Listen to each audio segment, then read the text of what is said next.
Modern documents fade within decades. Laser prints disappear. Thermal paper becomes unreadable.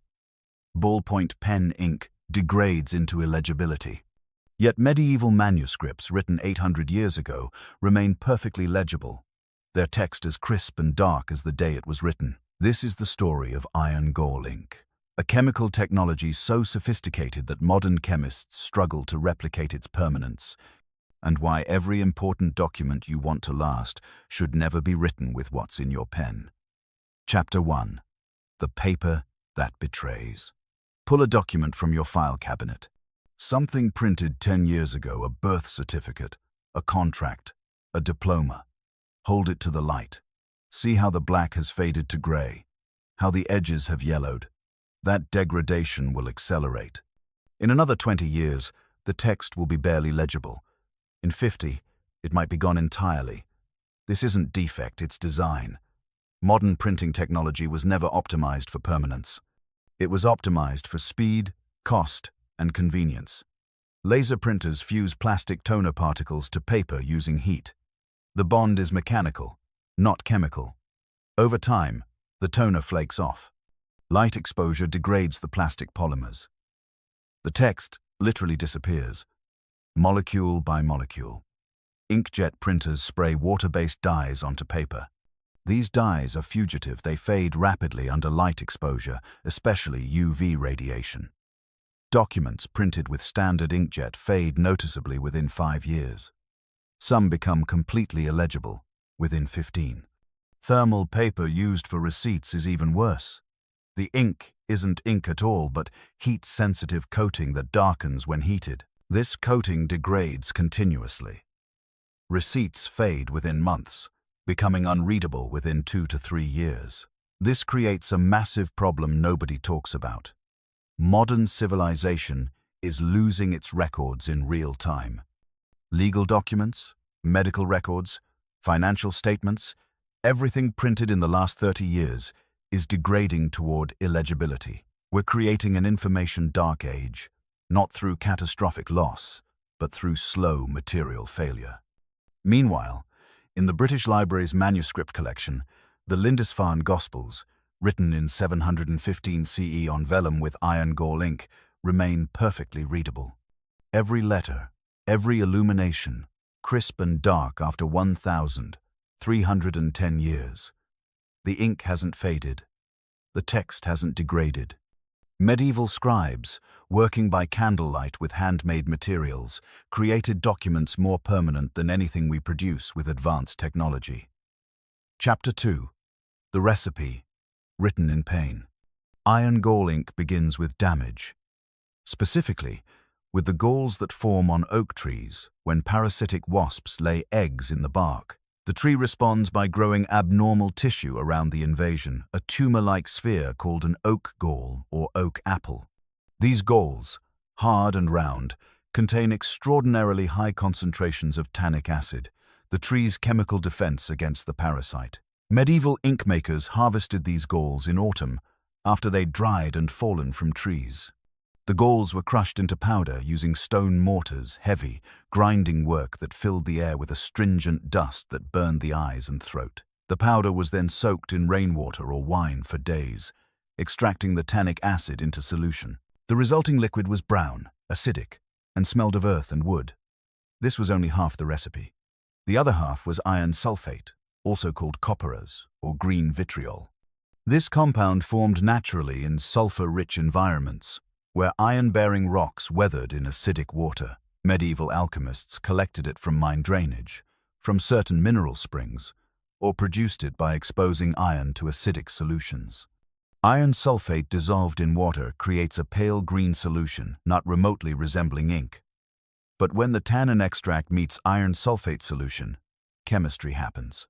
The tannic acid molecules bind to ferrous iron ions, forming iron-tannin complexes, ferrogallic acid. This complex is deep purple-black, insoluble in water, and chemically stable in ways modern organic dyes can never match. The reaction is immediate and visible the moment you mix the solutions. Dark ink blooms through the liquid like smoke.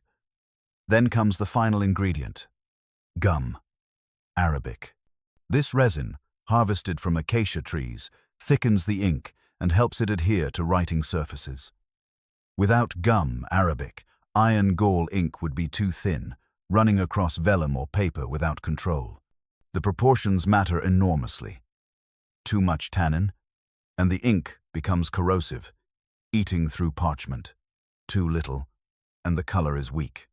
Too much iron, and the ink becomes sludgy, clogging pens. Too little, and it fades. Medieval recipes specify proportions refined through centuries of use. Roughly 20 parts gall extract to 3 parts, iron sulfate to 2 parts, gum Arabic, adjusted for specific gall quality and intended application. Chapter 3. The chemistry they couldn't name. Medieval scribes understood nothing about molecular structures, oxidation states, or coordination complexes. They worked from recipes passed master to apprentice, adjusting by eye and experience. Yet, they'd mastered chemistry that wouldn't be formally described until the 1800s. When you first mix iron gall ink, it appears gray-blue to purple. As you write, the ink darkens on the page, turning deep black within hours. This transformation puzzled scribes for centuries. They called it the ink's maturation, without understanding the mechanism. The chemistry is elegant. In solution, iron exists primarily in ferrous state, Fe²-, with 2 positive charges. Ferrous iron creates the initial purple color when bound to tannic acid. But ferrous iron is unstable in air. It oxidizes to ferric iron, Fe³-, with 3 positive charges. This oxidation happens continuously as the ink sits in the bottle and accelerates dramatically after application to paper or parchment. Ferric iron forms stronger, darker complexes with tannic acid. The color shifts from purple to black as oxidation proceeds. Within 24 hours, the ink reaches its final, darkest state, nearly pure ferric tannate, an extraordinarily stable compound. The permanence comes from multiple factors. First, the iron-tannin complex is insoluble. It won't dissolve back into water, so the text can't be washed away. Second, the complex is chemically inert. It doesn't react with most substances it might encounter.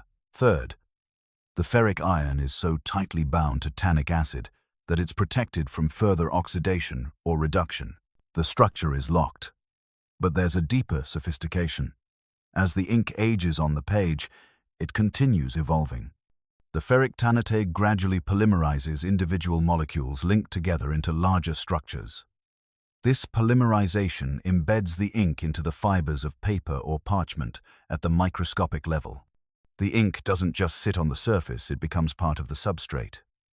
This is why iron gall ink is nearly impossible to remove. You can bleach paper, destroying the cellulose fibers, and the iron complexes remain visible. You can physically abrade the surface, and ink embedded deep in the structure persists. Medieval scribes discovered this empirically, noting that iron gall ink was fixed in ways other inks weren't. Modern conservation scientists, analyzing manuscripts with electron microscopy, see the molecular mechanism. Ink molecules woven into the paper's fiber structure, like roots in soil. Chapter 4. The quill, that channels precision. Iron gall ink was inseparable from the tool that applied it. The quill pen, cut from the flight feathers of large birds. Goose feathers were common. Swan or turkey feathers for those who could afford them. Each feather required careful preparation. First, the barbs, the soft, feathery part, were stripped away, leaving only the hollow shaft, called the calamus. This shaft was hardened through heating in hot sand or ashes, driving out moisture and oils, making the structure rigid. Then came cutting. The scribe used a penknife, literally, a knife for pens to shape the quill's tip. The cut had to be precise.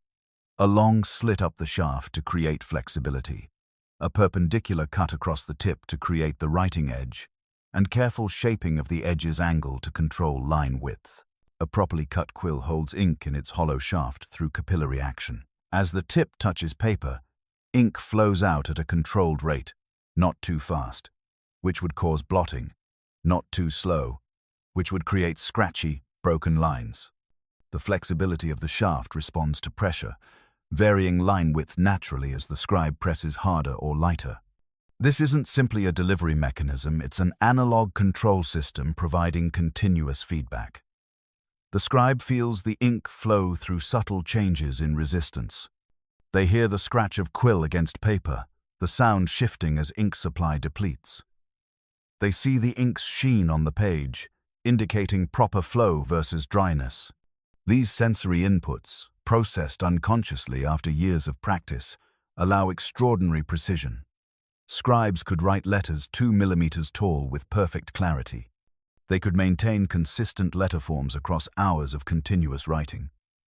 They could adjust technique for different paper or parchment textures without conscious thought.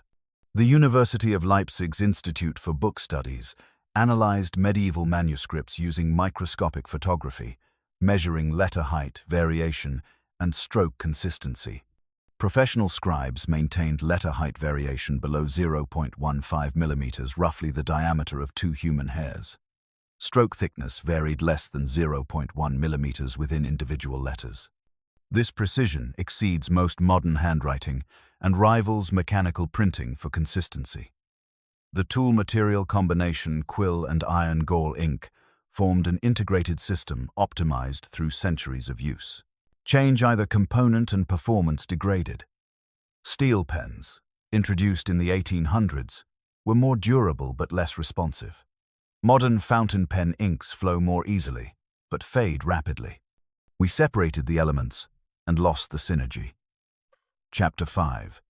The document that changes nations. In 1776, the Continental Congress signed the Declaration of Independence. The document was engrossed, handwritten in formal script by Timothy Matlack, using iron gall ink on parchment. That original document still exists, displayed in the National Archives in Washington, D.C. After 249 years, the text remains legible. Not perfectly, the ink has faded somewhat, and portions are difficult to read. But we hold these truths to be self-evident, is still clearly visible, written in ink that has outlasted the British Empire it declared independence from. The U.S. Constitution, engrossed in 1787, also used iron gall ink. It remains readable. The Bill of Rights, written in 1789, remains readable. These aren't exceptional cases, they're typical results for documents written with iron gall ink on quality parchment. The National Archives houses hundreds of thousands of historical documents written with iron gall ink. Their preservation research shows consistent patterns. Documents written with iron gall ink on parchment or rag paper before 1850 are generally in better condition than documents written with modern inks on wood pulp paper after 1950. The newer documents, despite being younger and stored in better conditions, are degrading faster. This creates a preservation crisis.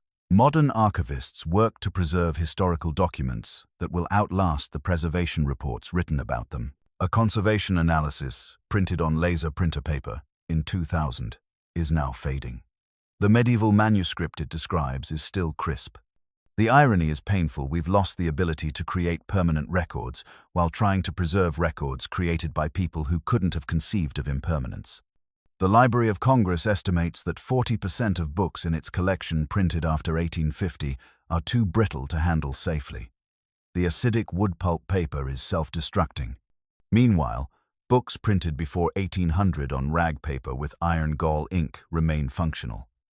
The newer technology is inherently inferior. But there's a darker aspect. The impermanence of modern documents serves institutional interests. Records that fade become disputable. Contracts that become illegible can be reinterpreted. Historical documents that degrade can be contextualized by their deterioration. Permanent records are threats to entities that benefit from malleable history. Iron gall ink creates permanent accountability. Modern inks create convenient ambiguity. Chapter 6. The corrosion that preserves. Iron gall ink has a terrible flaw. It's acidic. The ferric ions, the tannic acid, and the continuous slow oxidation of iron create an environment with pH around 2.5 to 3.5 acidic enough to damage paper and parchment. Over centuries, this acidity causes ink corrosion. The paper around iron gall text becomes brown and brittle, sometimes developing holes where text was densest. Conservation scientists call this ink burn, and it's the primary cause of damage in medieval manuscripts. This seems to invalidate everything claimed about iron gall ink's superiority. How can ink be permanent if it destroys its substrate? The answer reveals sophisticated trade-offs medieval scribes understood intuitively. Ink corrosion happens over centuries. A document written with iron gall ink remains perfectly functional for 200 to 300 years before corrosion causes significant problems. Some documents show corrosion after 400 to 500 years. Others remain undamaged after 800 years. The chemistry isn't perfectly predictable. But even damaged documents remain legible. The text might be surrounded by brown staining or small holes, but the iron complexes themselves remain visible. You can read corroded iron gall text far more easily than faded modern ink. Medieval scribes made implicit trade-off. Create text that's perfectly readable for centuries, potentially causing substrate damage after longer timescales, versus creating text that fades within decades, leaving the substrate pristine but the information lost. They chose information preservation over substrate preservation. Modern conservation ethics have reversed this.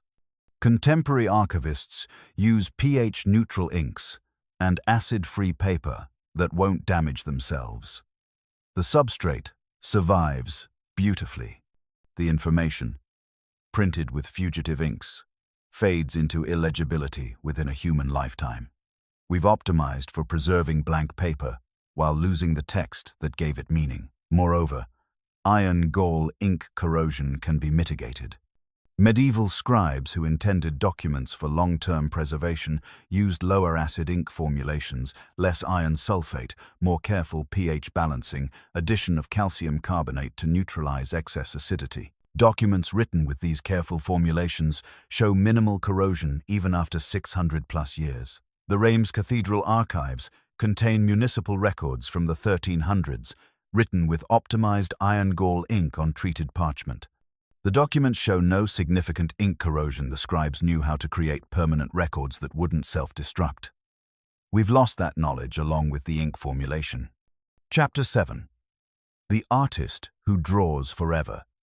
In the Louvre, Leonardo da Vinci's drawings, from the 1,480 seconds, 1,510 seconds, remain crisp and detailed. The ink is brown now, oxidized over 500 years, but every line is visible. The cross-hatching that creates shadows, the anatomical studies, the engineering diagrams, all perfectly legible. Leonardo used iron gall ink for virtually all his drawing work. So did Rembrandt for his sketches, and Michelangelo, and every major artist working before 1850. Not because iron gall was traditional, but because it was superior. Artists need permanence. A drawing that fades within decades is worthless. The artistic intent disappears along with the lines. Iron gall ink provided assurance that drawings would survive, that artistic legacy would persist beyond the artist's lifetime. The Victoria and Albert Museum in London conducted detailed studies of Renaissance drawings, analyzing ink composition and degradation patterns. Their findings confirmed what artists knew. Iron gall ink drawings from the 1400s, 1600s are in better condition than charcoal or chalk drawings from the same period, which have faded significantly. The ink's chemical stability protected artists' work across centuries. But iron gall wasn't just about permanence, it was about control. The ink's viscosity, its flow rate, the way it responded to pressure and speed, all of these properties were tuned through formulation to match artistic needs. Leonardo's notebooks show variation in ink darkness and flow characteristics, suggesting he adjusted formulations for different purposes. Technical drawings used thinner ink for fine detail. Sketches used thicker ink for bold lines.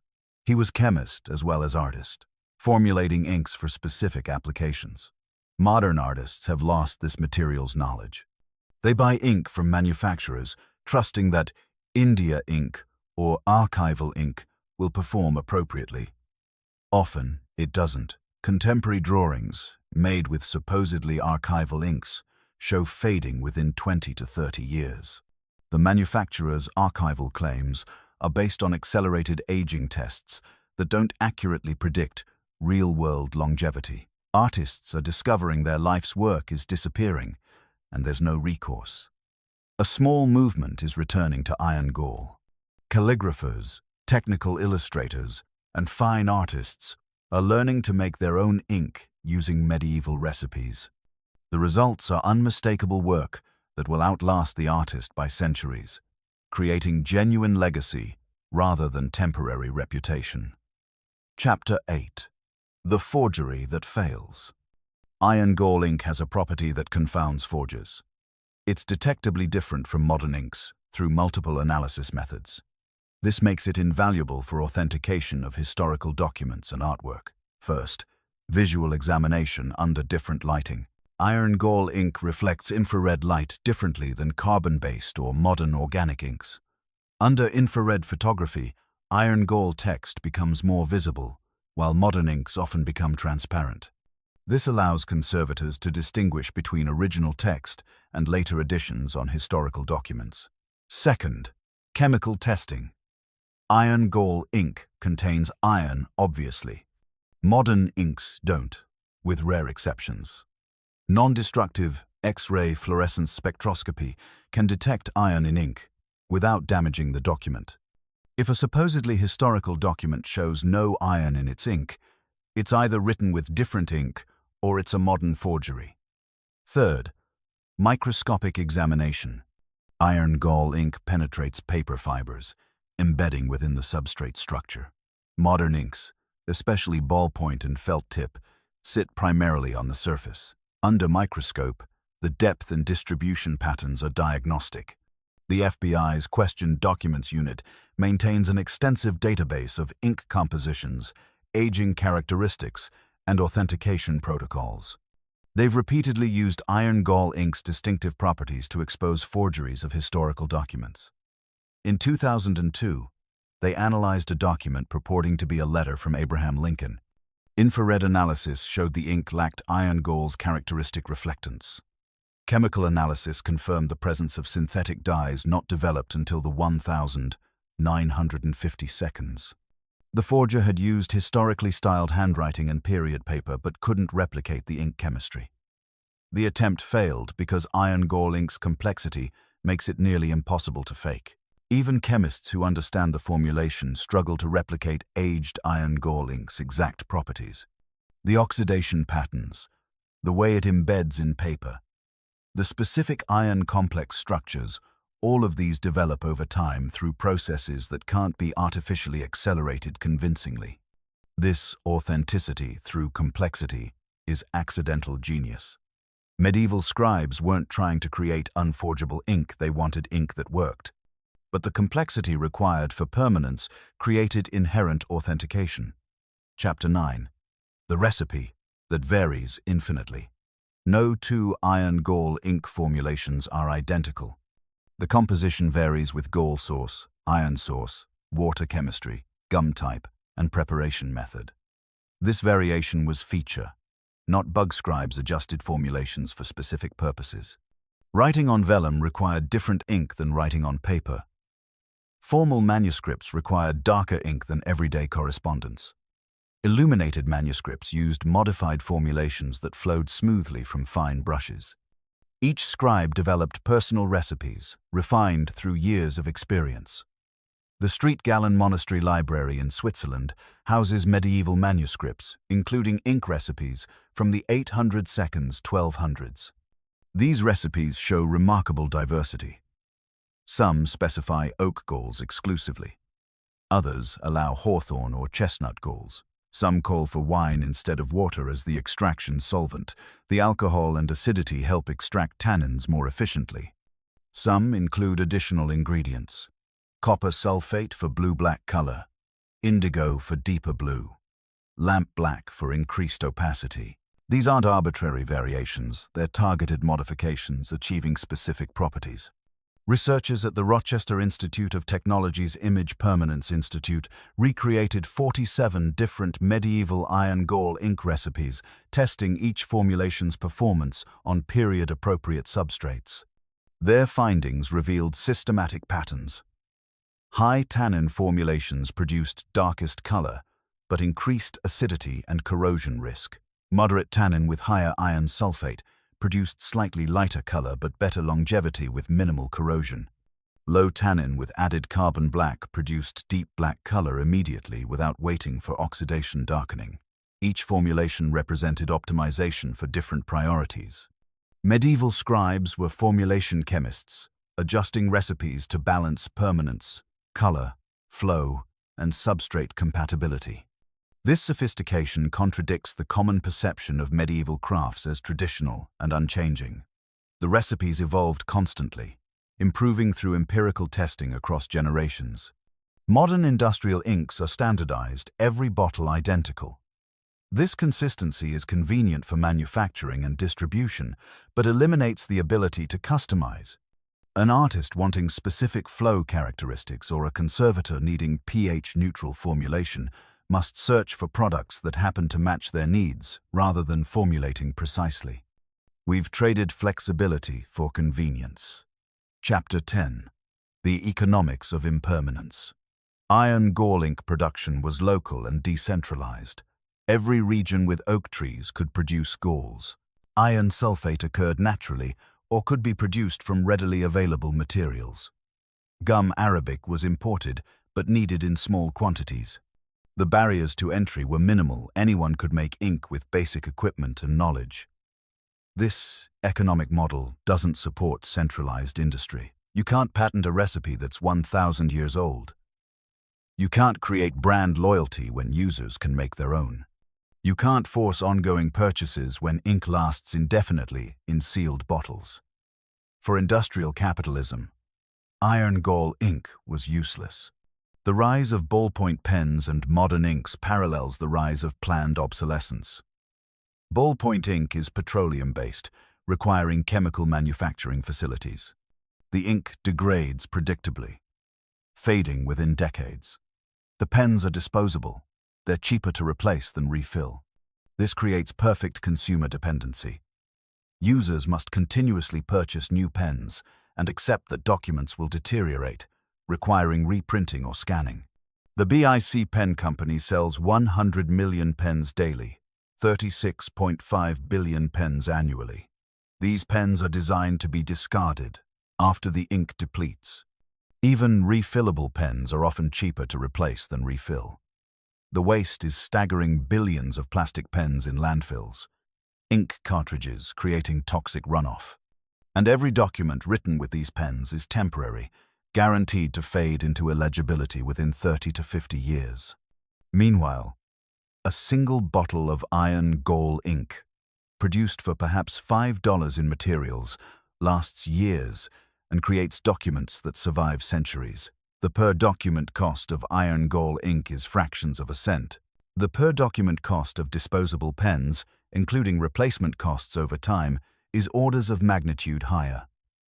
But the costs are distributed differently. Iron gall requires upfront knowledge and minimal equipment. Modern pens require no knowledge. You buy and use until empty. The convenience has value, even if the lifetime cost is higher and the results are inferior. We've chosen disposable temporariness over durable permanence because the economic system rewards continuous consumption over one-time production. Chapter 11. The Scribe Who Remembers. In a scriptorium outside Canterbury, England, a calligrapher named Thomas Inglis practices a profession nearly extinct. He's one of perhaps 200 people worldwide who work primarily with iron gall ink, creating commissions for clients who want documents that will outlast empires. His workshop smells of oak gall, iron, and gum arabic, the same smell that filled medieval scriptoriums. On his desk, a charter for a family estate, recording property boundaries in formal Gothic script. The client's requirements were specific.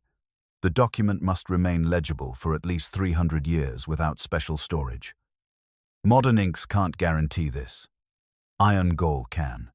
Thomas explains the economics of his work. The charter took 40 hours to complete. He charged £3,000, £75 per hour, reasonable for skilled craft labour. The materials cost perhaps £20. The client now possesses a document that will be readable by their great-great-great-great-grandchildren.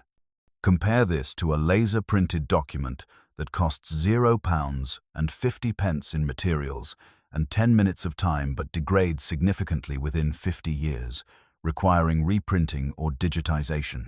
Over 300 years, the reprinting costs, assuming you could track and reprint it every 30 years, exceed £5,000 in present value.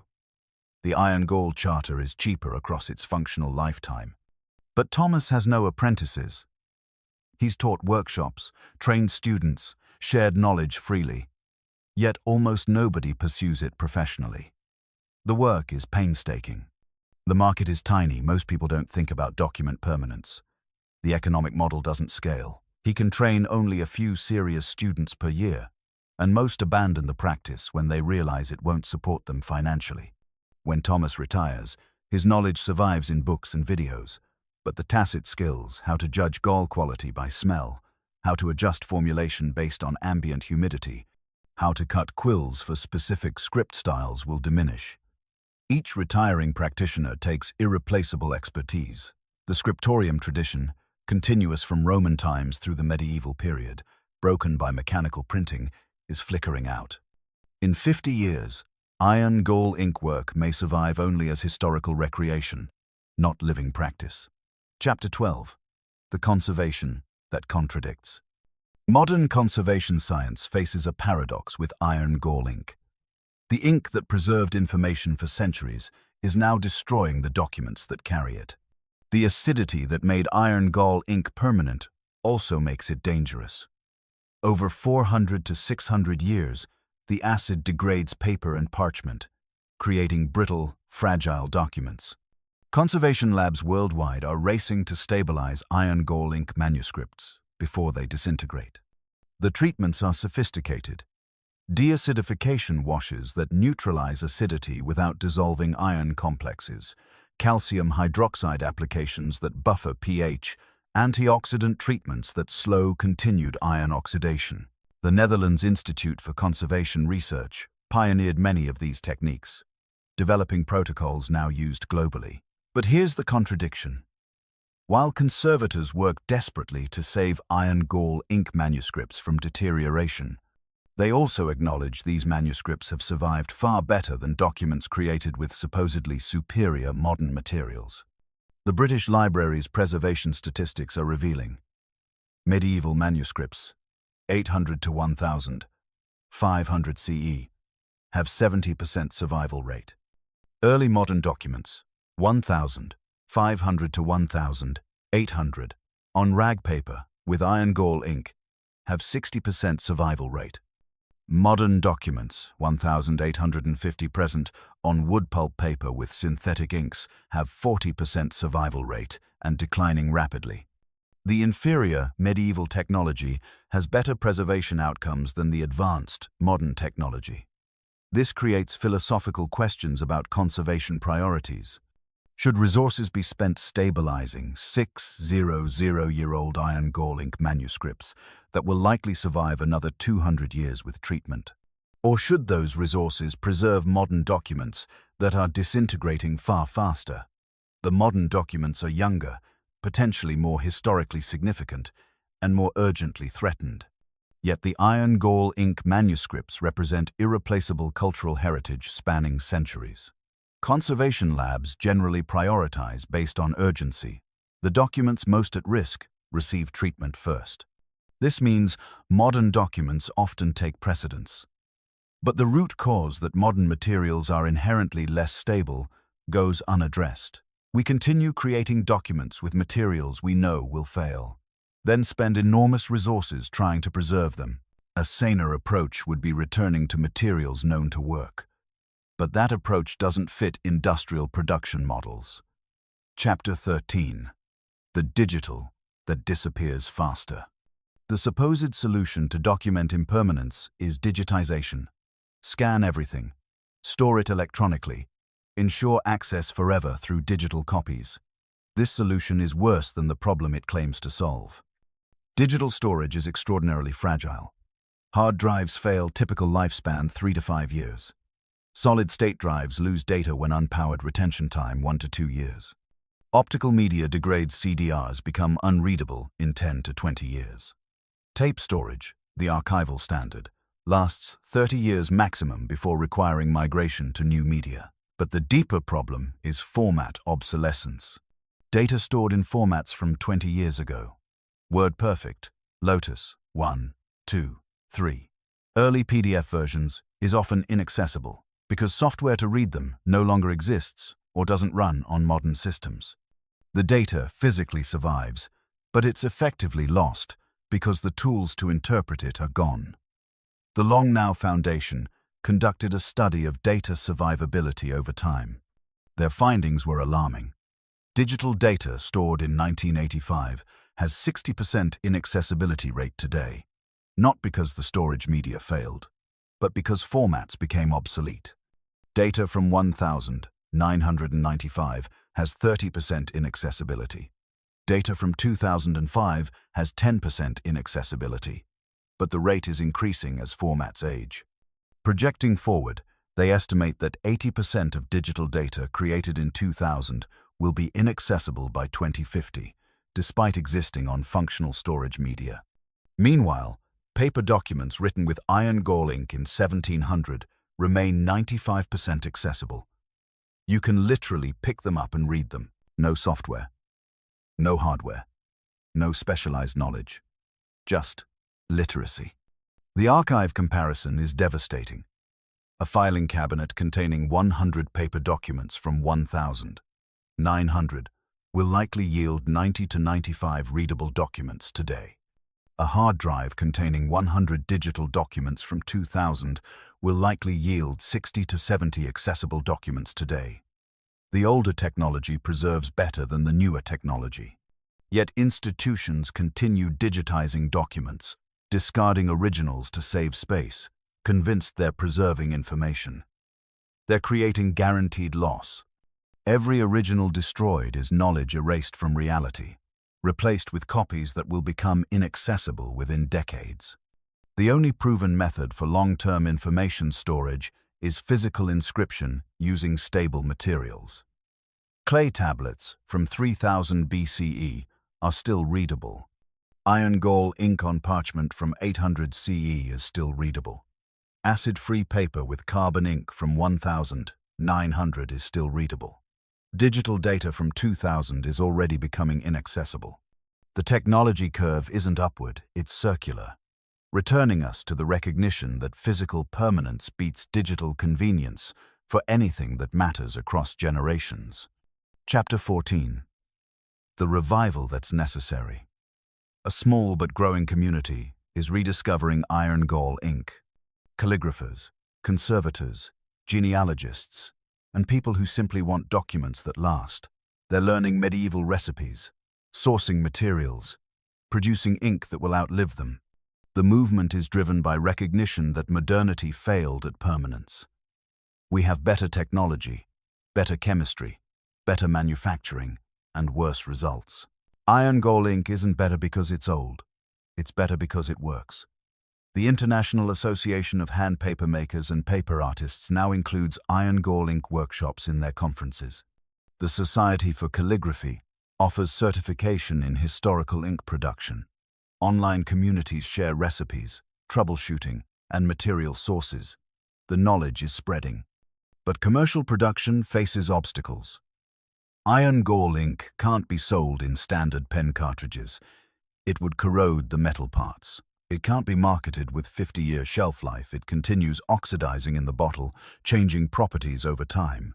It can't be guaranteed non-corrosive. The acidity that makes it permanent also makes it potentially damaging. These properties are inherent to the chemistry. You can't have iron gall ink's permanence without accepting its characteristics. A few specialty suppliers now offer iron gall ink for serious users. The formulations are careful pH balance to minimize corrosion, filtered to remove particles that would clog pens. packaged with clear warnings about acidity. The inks are expensive, $30.50 for 50 milliliters, compared to $5 for standard fountain pen ink. The price reflects small batch production, quality materials, and knowledge required for proper formulation. Users accept the cost because they understand the value. For important documents, legal records, family histories, artistic work, the premium is justified by permanence. For everyday writing, modern inks are adequate. The question is, what qualifies as important? Medieval scribes treated every written word as permanent writing, was expensive enough that nothing written was casual. We treat writing as disposable, abundant enough that permanence seems unnecessary. The reality between these extremes is that some documents matter. Contracts, deeds, wills, certificates, records meant to endure, these deserve permanent materials. We've lost the ability to distinguish, treating everything as temporary. Rediscovering iron gall ink means rediscovering the concept of permanence itself. Chapter 15. The ink that waits. You can make iron gall ink today. The materials are available.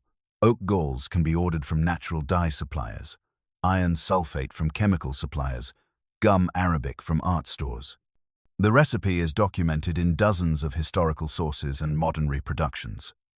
The equipment is minimal: glass containers, heat source, stirring tools, filtration materials. Total cost: under $50 for materials that produce a year's supply. The knowledge is accessible through books, websites, workshops. The barriers aren't technical, they're psychological. Making ink feels anachronistic. Buying pens is normal. Creating your own writing materials seems like historical reenactment, not practical activity. But consider, the pen in your drawer will be empty in months, requiring replacement. The ink in that pen will fade within decades, rendering your documents illegible within your children's lifetimes.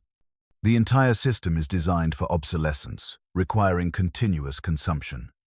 Iron gall ink, once made, lasts years. Documents written with it last centuries. The investment is upfront, but the return is permanence. For documents that matter truly matter, across generations, iron gall ink remains the only proven technology. The medieval scribes who developed it weren't primitive technicians surpassed by progress. They were sophisticated chemists who solved document permanence conclusively. We abandoned their solution for convenience and are now rediscovering that convenience creates fragility. The ink that defies centuries is still here, still makeable, still superior for permanence. It's waiting in oak galls and iron sulfate, in recipes preserved across a millennium, in the understanding that some knowledge shouldn't be lost to time. The question is whether we'll use it before the last people who remember how are gone. The ink is patient. It has survived 1,200 years of recipes and 800 years of manuscripts. It can wait for us to become humble enough to learn from people who couldn't have imagined ballpoint pens, but created documents that will outlast civilizations. The permanence is there. The chemistry is proven. The only question is whether you want your words to outlive you, or whether you're content with ink that fades like breath on glass.